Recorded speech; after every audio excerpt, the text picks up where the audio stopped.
Hello दोस्तों, कैसे हैं आप सब। उम्मीद है आप सब मस्त होंगे।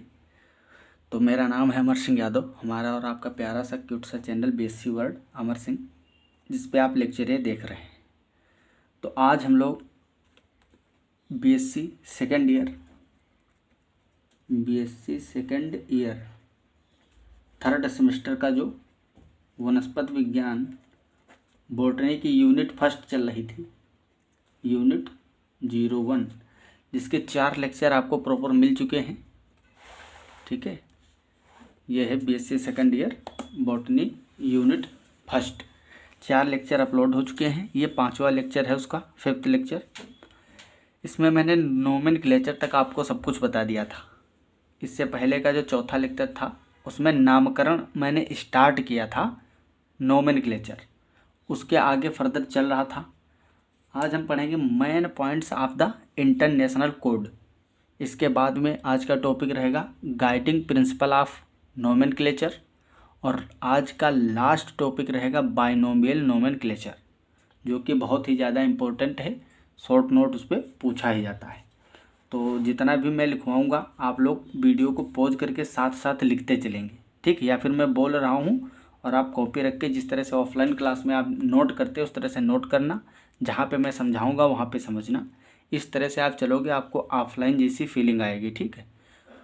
और इसके अलावा मैं पीडीएफ तो सेंड ही कर दूंगा, लेकिन आपको अपने हाथों से हैंड रिटन नोट्स बनाने बहुत ही आवश्यक है।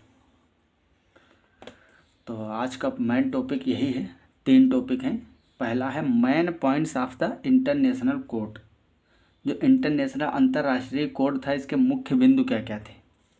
तो इसमें लिखेंगे the code is divided into 3 clear parts. The code is divided into 3 clear parts। इसमें फर्स्ट है प्रिंसिपल्स, मतलब सिद्धांत। प्रिंसिपल्स हिंदी में बोलते हैं हम सिद्धांत। सेकंड है रूल्स एंड रिकमेंडेशंस।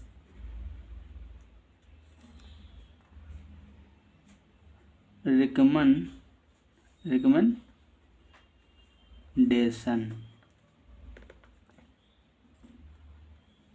थर्ड है provisions.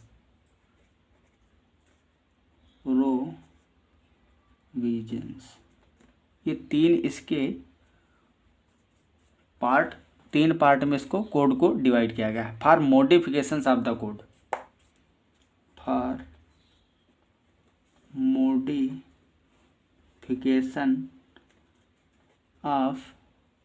Modification of the code. अब हम प्रिंसिपल के बारे में बात करते हैं। पहले the principles are basic points. The principles are basic points on which the code is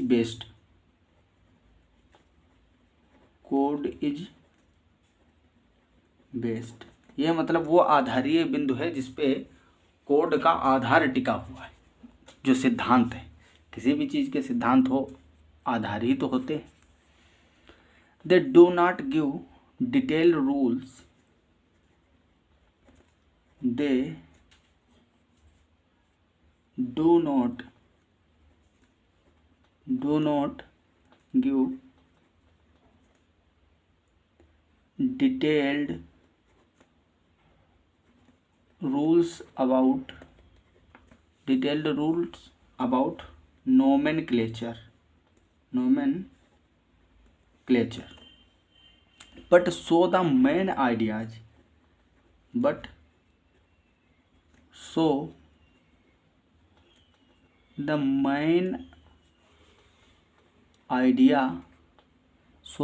ideas that have guided the compilers of the code.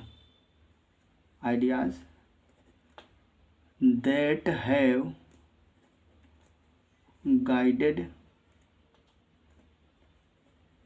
GUIDED guided the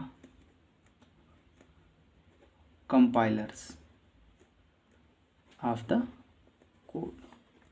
ठीक, तो ये जो है they do not give detail rules about nomenclature. Rule वाला तो देखो point ही हमारा अलग था. तीन पार्ट किए थे ना इसमें कोड में. प्रिंसिपल जैसे कि सिद्धांत, रूल्स एंड रिकमेंडेशन और प्रोविजंस. तो प्रिंसिपल जो है सिद्धांत फर्स्ट वाला पार्ट, इसमें क्या है मेनली ये आधार है, कोड का आधार है. ये आइडिया देता है. क्या लिखा है? They do not give detail rules about nomenclature but show the main ideas that have guided the compilers of the code and should be kept in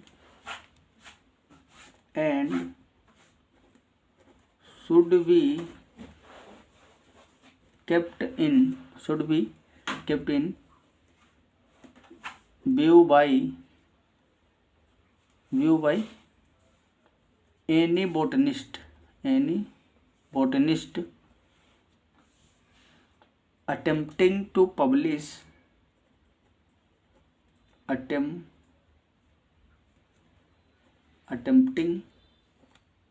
मतलब अटेम्प्ट करना, to publish a new taxon. ठीक है, new taxon को publish करने के लिए बहुत ही आवश्यक है. आगे हम बात करेंगे इसी कोड की.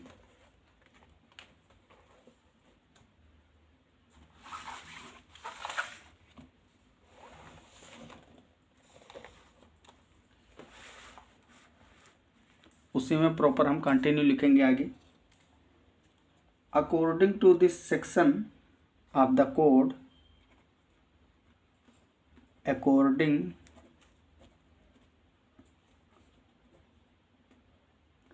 according to this section of the code, मतलब ये जो प्रिंसिपल है, प्रिंसिपल के अनुसार एवरी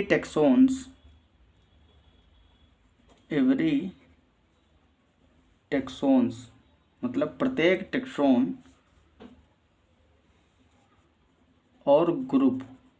मैंने बताया था कल टेक्सोन का मतलब, जैसे एक टेक्सा का मतलब होता है किसी एक क्लास या ऑर्डर या फैमिली के संदर्भ में हो सकता है, या किसी एक पार्टिकुलर ऑर्गेनिज्म स्पीसीज के बेस पे भी हो सकता है.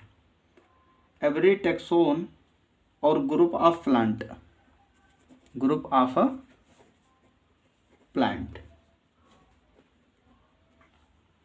Can bear only or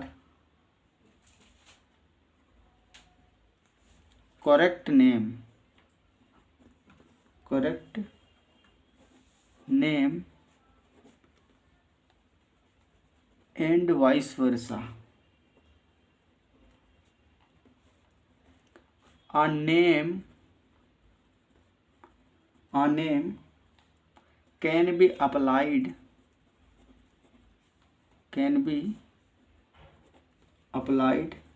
to one group of plants.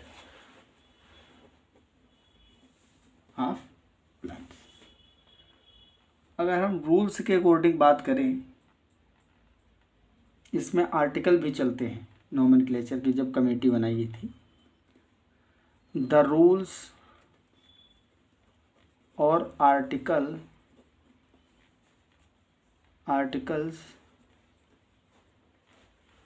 are 75 in numbers and they are formed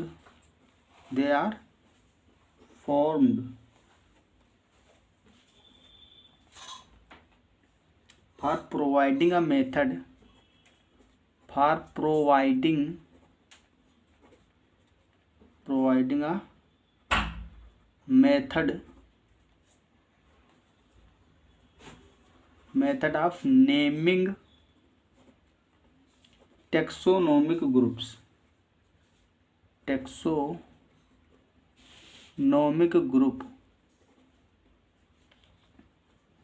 avoiding and rejecting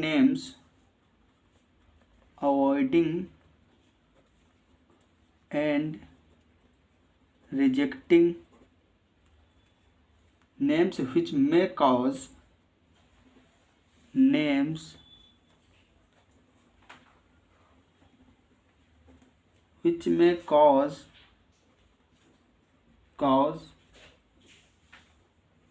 error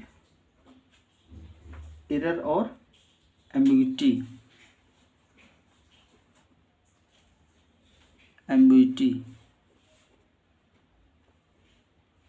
the recommendations, देखो रोल हो गया, ये यहाँ से रोल है सेकंड वाला जो हमारा था। अब रिकमेंडेशन की बात करें तो रोल में कहा है द रूल्स और article are 75 in numbers and they are formed for providing, इसका फॉर्मेशन इसलिए किया गया, रूल इसलिए चालू किए गए for providing a method of naming. नियम का मतलब क्या होता है, विधि कह दो, मेथड या फिर rules. Naming taxonomic groups, avoiding and rejecting names which में कॉज एरर, मतलब ऐसे जो नेम थे उनको हम अवॉइड करते हैं, रिजेक्ट करते हैं, जो कि किसी न किसी त्रुटि का कारण बनते हैं आगे चलकर। तो ये रूल्स के अकॉर्डिंग है। अब थर्ड आता है इसमें recommendation. The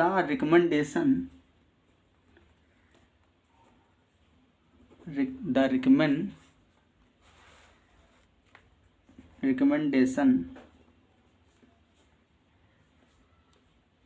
are practical applications of the rule, are practical applications of the rules,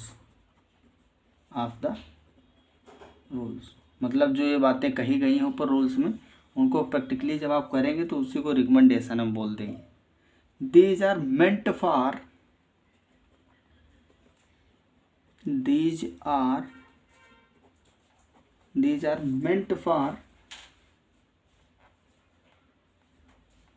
bringing about greater uniformity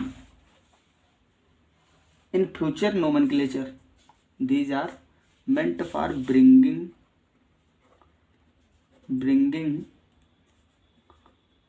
about greater uniformity in future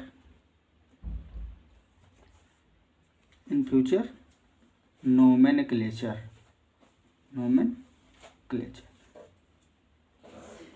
The recommendations are practically applications of the rules. These are meant for bringing about greater uniformity in future nomenclature. Sorry. The rules and recommendations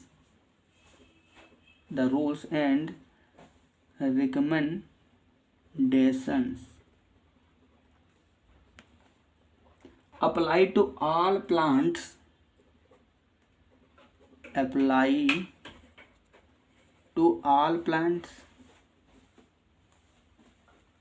including fungi with the exception of bacteria. Including fungi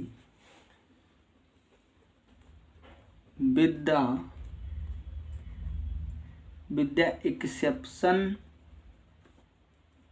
of bacteria. अब last है provision for the name of hybrids appear in appendix. Provisions for the names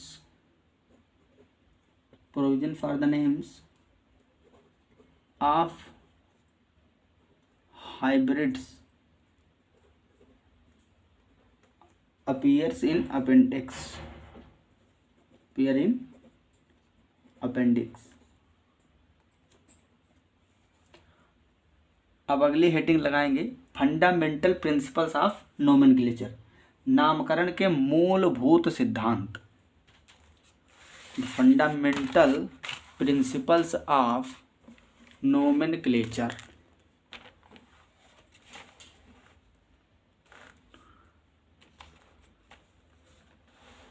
अगली heading रहेगी इसमें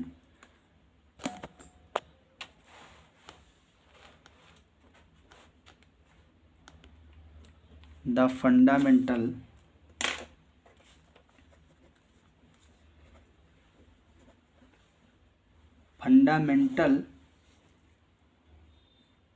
principles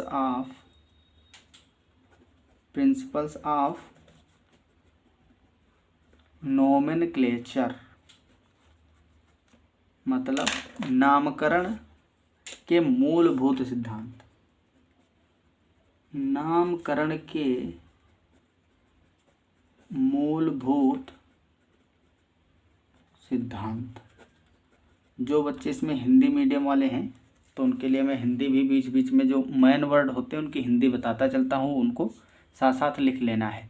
बाकी कोशिश यही करें कि आप सेकंड ईयर में आ गए हैं, अब हिंदी में पढ़ना छोड़ें, धीरे धीरे इंग्लिश पे ही फोकस करें, क्योंकि मुझे पता है जो 12th हिंदी मीडियम से किया रहता है उसको प्रॉब्लम होती है इंग्लिश में, लेकिन एक साल आप इंग्लिश पढ़े हो थोड़ा सा तो चीज़ें अब समझ में आने लगी होंगी, और जब स्टार्ट करोगे आप पढ़ना तभी आपको चीज़ें समझ में आएंगी। लगभग 2-3 महीने लगेगा, प्रॉब्लम होगी फिर सही हो जाएगा। इसलिए आप लोग इंग्लिश में ही पढ़ें तो ज़्यादा सही। आगे चल के आप MSc वगैरह करेंगे तो हिंदी में चीज़ें कहाँ रहेंगी, बहुत ज़्यादा प्रॉब्लम होगी। और वैसे भी साइंस में हिंदी नाम की कोई चीज़ है नहीं, सब इंग्लिश में ही सही रहता है, आसान लगेगा आपको। तो फंडामेंटल प्रिंसिपल्स ऑफ नोमेनक्लेचर इसमें देखेंगे। इसमें लिखेंगे first, natural plant taxa that have been delimited. Natural plant taxa that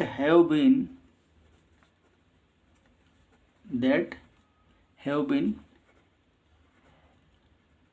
delimited, circumscribed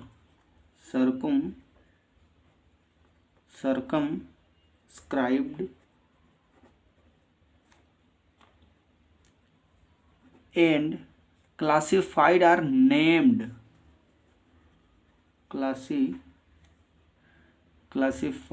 are named according to a system of nomenclature. According to a system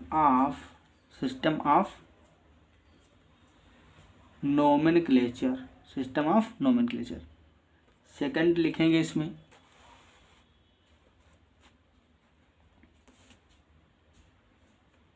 second है नोमेनक्लेचरिस्ट्स,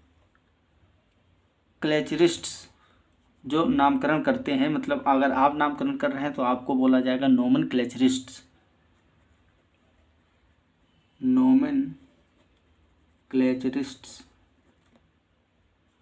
change the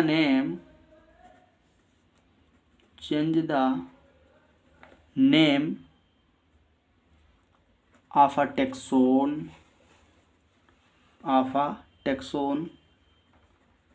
for the proper regions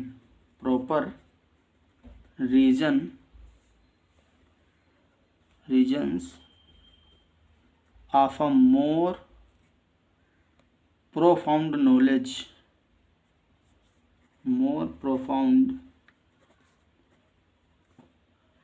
more profound knowledge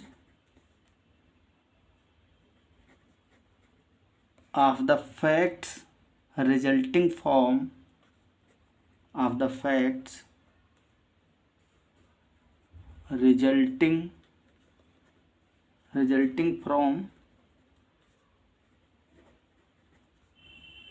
adequate taxonomic study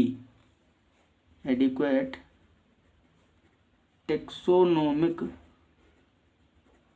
study और because a nomenclature because a nomenclature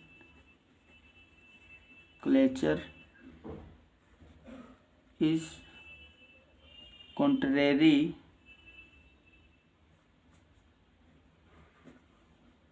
to the rules of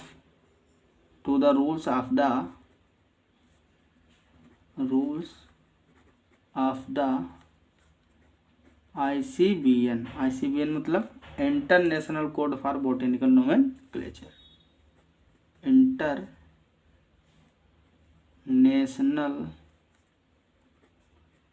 code for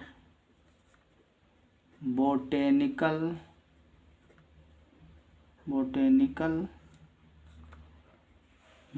nomenclature.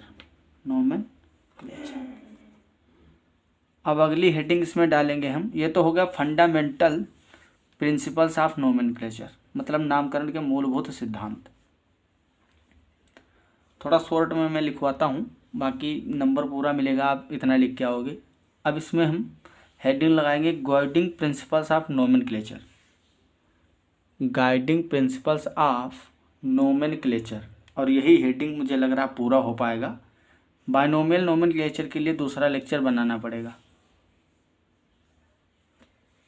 तो अगली heading लगाएंगे इसमें guiding principles of nomenclature.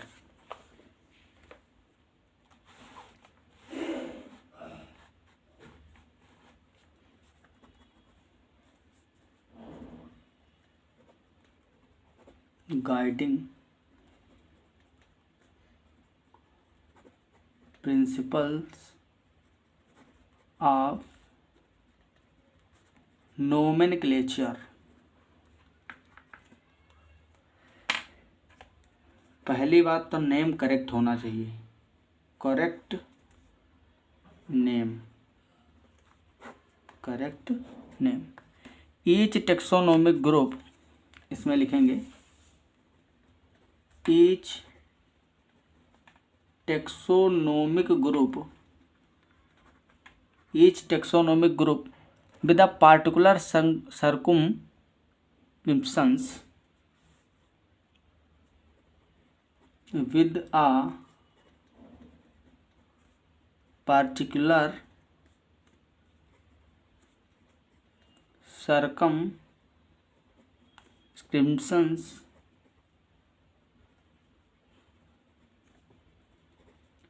Position, particular position मतलब exact स्थिति, and rank can bear only one correct name,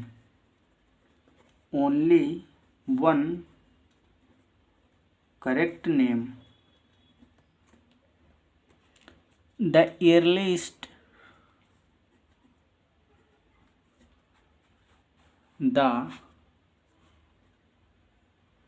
earliest that is in accordance with the rule, that is in accordance with the rules, except in specified cases, except in specified cases। Second इसमें Latin, जो कि छोटा ही है। Latin मतलब आप जानते ही हो, भाषा, language, Latin. Scientific names of taxonomic groups, scientific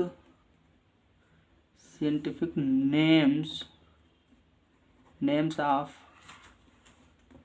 taxonomic groups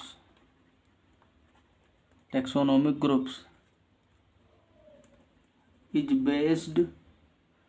based upon priority of publications.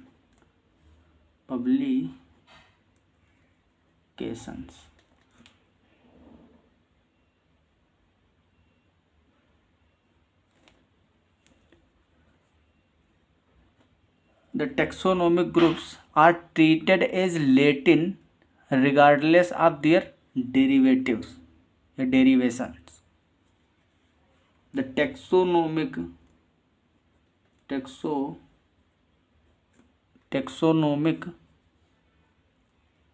groups are treated as Latin regardless of their derivations लिख लेना इसके आगे, ऑफ देयर डेरिवेशंस। तो साइंटिफिक नेम तो हमको पता ही है कि किस तरह से लिखना है, किस लैंग्वेज में लिखना रहता है, लैटिनाइज करना आवश्यक होता है। अब आगे इसमें लिखेंगे 3rd number priority.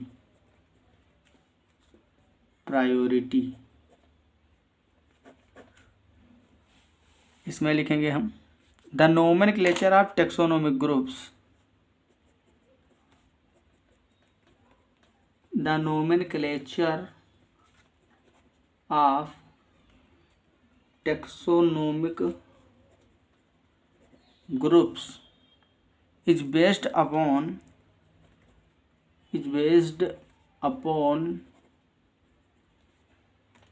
priority of publications.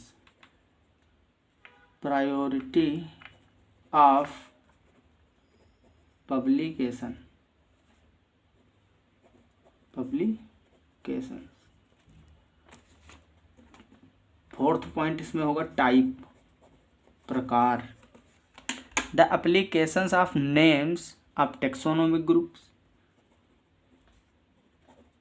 The applications of names of taxonomic group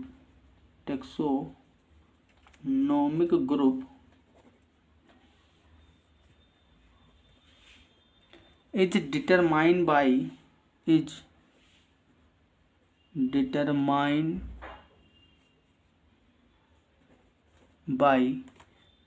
means of nomenclature types. By means of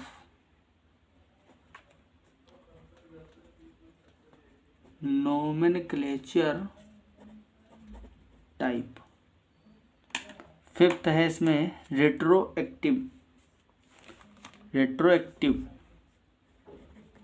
retro मतलब उल्टा होता है ना, पश्च।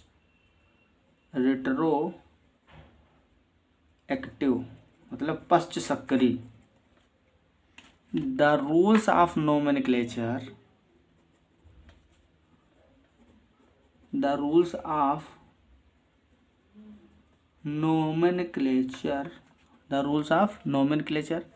Are retroactive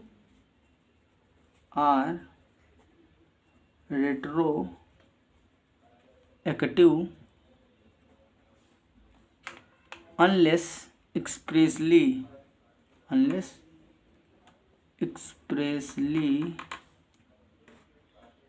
limited.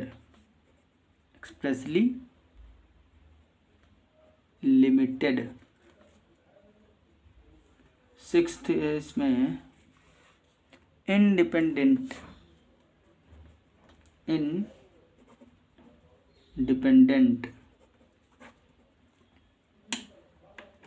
botanical nomenclature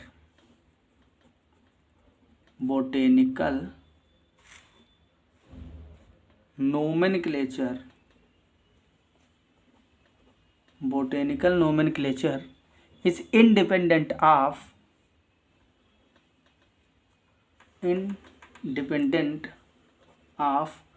zoological nomenclature.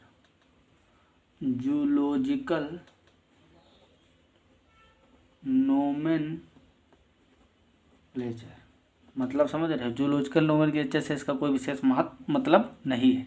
The code applies equally to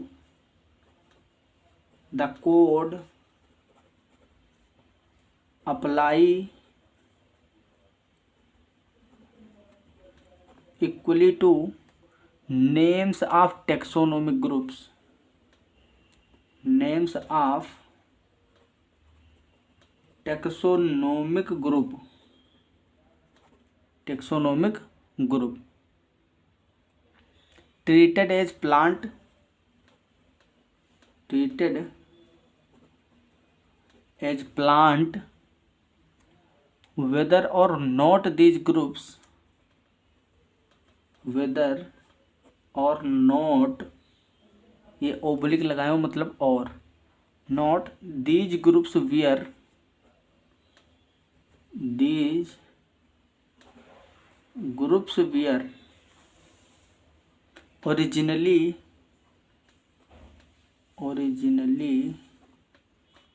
assigned to the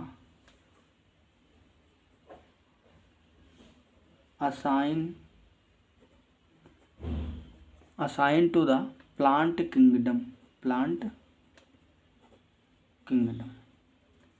अब इसमें last बचा है point publication. भाई पब्लिकेशन का तो बहुत ही ज़्यादा महत्व है। Names have to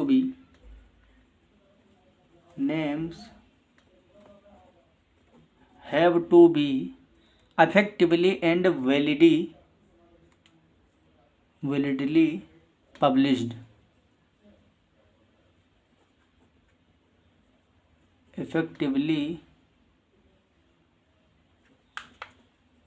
and validly published। यही काम नहीं कर पाए तो जितना आप किए हो सब व्यर्थ जाएगा। With proper authentication, with proper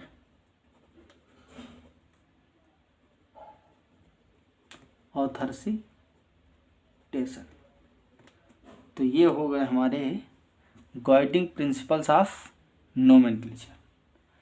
तो आज यहीं तक। इसके आगे के लेक्चर में हम बाइनोमियल नोमेनक्लेचर और जेनेरिक नेम्स वगैरह के बारे में डिस्कस करेंगे। वो भी काफ़ी इम्पोर्टेंट लेक्चर होने वाला है। तो आई होप आपको सारी चीज़ें समझ में आ गई होंगी, आपने नोट भी किया होगा साथ साथ। तो मिलते हैं अगले लेक्चर में अगले टॉपिक के साथ, और इसके साथ ही आपको जूलॉजी और केमिस्ट्री के भी लेक्चर हम मिलेंगे बराबर। तो मिलते हैं अगली क्लास में, तब तक के लिए okay bye, all the very best. पढ़ाई करते रहो। Thanks for watching.